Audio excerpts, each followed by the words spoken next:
Bueno, Mati, seguimos. Vamos al 890, la prueba, ¿sí? Este es el punto B de... no, el punto C. Sí, el punto C de la unidad 4. ¿Sí? No, sí, el punto... Lo tengo marcado, sí. El punto... No, el punto D. No, el punto C, gastos. Gastos de... El, del pago. Gastos del pago, el principio general. El principio general que te dice ahí Alterini, que no trae gastos, que es un principio de Vélez-Sarsfield, que en realidad tiene que ver con el principio de la integridad, de la integralidad del pago. En realidad los gastos están dentro de los costos de la obligación. Esto quiere decir que vos como deudor, vos ya lo pusiste en lo que le va a salir al acreedor, lo que te va a pagar por la prestación. Dentro de tu plan, vos incluiste eso, ¿sí? Entonces, como que esos gastos ya se han incluido. No obstante, cada figura de los contratos dentro de las obligaciones están determinados específicamente cómo son los gastos, ¿sí?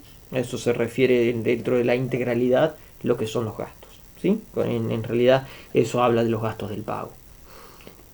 Ahora bien, el punto D habla de la prueba del pago. Tenés desde el 894 al 899. El 890 te habla de la prueba del pago. Y ahora dice que el acreedor, una carga, dice puede reclamar el acreedor cumplir y el deudor demostrar demostrar que ha cumplido, y el juez debe... En realidad el 890 te habla de la prueba del pago de mejor fortuna. Perdón, acá me equivoqué. Este corresponde al pago de mejor fortuna. Corresponde al otro videito que te mandé. ¿Cómo se prueba el pago de mejor fortuna? ¿Sí? El acreedor te reclama si se ha cumplido o no, y el deudor hay que demostrar que es pago de mejor fortuna. ¿Sí? Y el juez va a condenar, se demuestra si es pago de mejor fortuna. ¿Qué es lo que puede decir el juez? Si se demuestra o no que le pago de mejor fortuna. Y ahí si se demuestra o no, puede determinar el pago en cuotas. El 891 te habla de la prueba de la muerte del acreedor. Si se presume que la cláusula de pago de mejor fortuna se estableció en beneficio de los herederos, se va a establecer como una obligación pura y simple. Eso dice Salvat. ¿Sí? Bueno, vamos a la prueba del pago. Efectos del pago, prueba del pago, 894. ¿Qué te dice el 894? El onus probandi. Dice que incide y resulta de la razonabilidad. El código de Vélez no había regulado los medios de prueba. Y te dice que la prueba del pago va por cualquier medio. Salvo, esa sería la regla. La excepción te dice que puede ser por ley o por las partes que hayan fijado específicamente la forma. ¿Sí? El 896 te habla del recibo, que sería el instrumento público o privado mediante el cual el acreedor va a recibir o reconocer que ha recibido la prestación debida. ¿Sí? Obviamente el acreedor capaz. El 897 te habla del cumplimiento de la obligación, del deber de exigir el deudor que se ha obtenido por parte del acreedor ese cumplimiento. Así el deudor obtiene la liberación, prueba que se ha cumplido, prueba que ha cumplido, y el deudor acredita y prueba la recepción. El 898 se reserva, habla de las reservas. Él dice que el deudor puede incluir reservas y el acreedor está obligado a consignarlas dentro del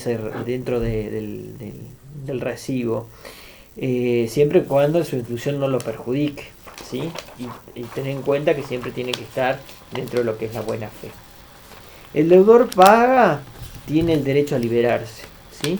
Y tiene, levantaría todos los gravámenes que tiene, ¿sí? La hipoteca, la prenda, ¿sí? Todos los gravámenes que han sido la garantía de esa obligación.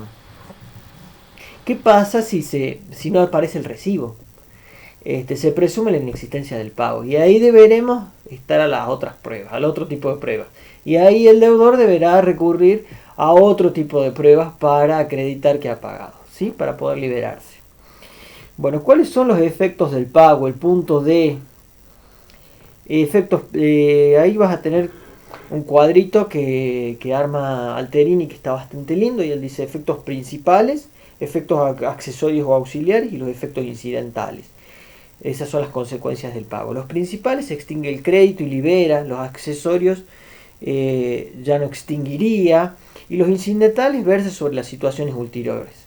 Los efectos principales tenés en el 880, el 881. Dice que paga el deudor, extingue el crédito y libera, agota los intereses. El 881, el pago, la regla dice que si paga un tercero, no liberaría del todo, ¿sí? Salvo cuando sea intuito personae y el acreedor y el deudor sea opuesto. Ese sería, digamos, la extinción del crédito.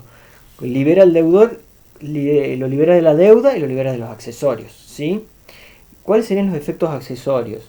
Y ahí Alterini nos habla de que hay un efecto reconocitivo, que el pago no constituye un modo de reconocer, de reconocimiento tácito de la existencia de la deuda, confirma la deuda, ya no se va a poder arrepentir, y también interpreta de alguna manera la existencia de la deuda. Después nos habla de unos efectos incidentales. Dice que ya no va a poder repetir el pago indebido, restituye al acreedor lo pagado por el tercero, puede reembolsarse lo pagado al tercero, y hay una inoponibilidad del pago, ¿sí?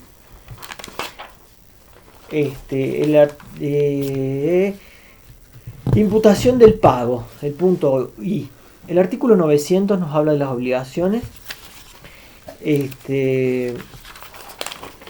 Acá tenés que tener en cuenta que es un mecanismo, nos dice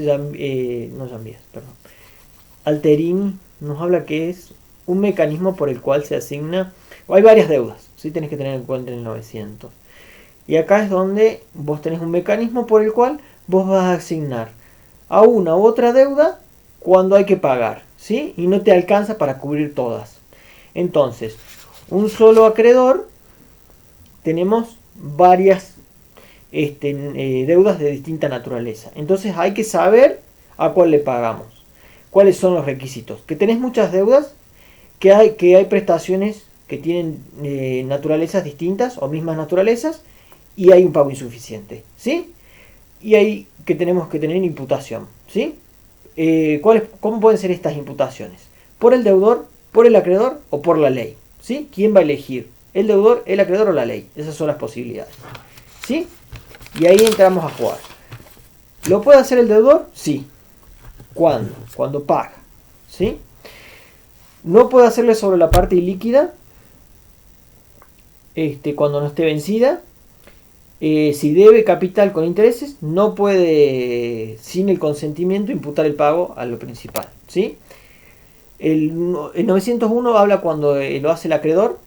El acreedor puede hacerlo, ¿sí? Sobre la parte líquida y exigible. Y cuando cancela totalmente la deuda, puede aplicarlo al saldo, la cancelación parcial de cualquiera de las otras. Ahí habla el programa de los vicios. ¿Qué pasa con los vicios? Bueno, cuando hay dolo o violencia, vamos a tener que aplicar lo que son vicios de dolo y violencia. Me avisas si esa parte no que te queda claro. Eso es parte de lo que es acto jurídico de primer año. Ahí me decís, si te tenés flojo, trabajamos sobre eso. Y lo tercero es la imputación por la ley. ¿Cuáles serían los principios? Lo tenés en el 902. Y ahí tenés dos reglitas. Cuando el plazo esté vencido, vas por la más onerosa. Tenés que imputarlo a la más onerosa. Y si no, vas al prorrateo, ¿sí? ¿Cuándo imputa la ley? Cuando no lo hizo ni el deudor ni el acreedor y se paga, ¿sí? Entonces vas a la más onerosa cuando tenga el plazo vencido, y si no, vas a prorrateo, que quiere decir prorrateas entre las deudas, ¿sí? Eso es por la ley.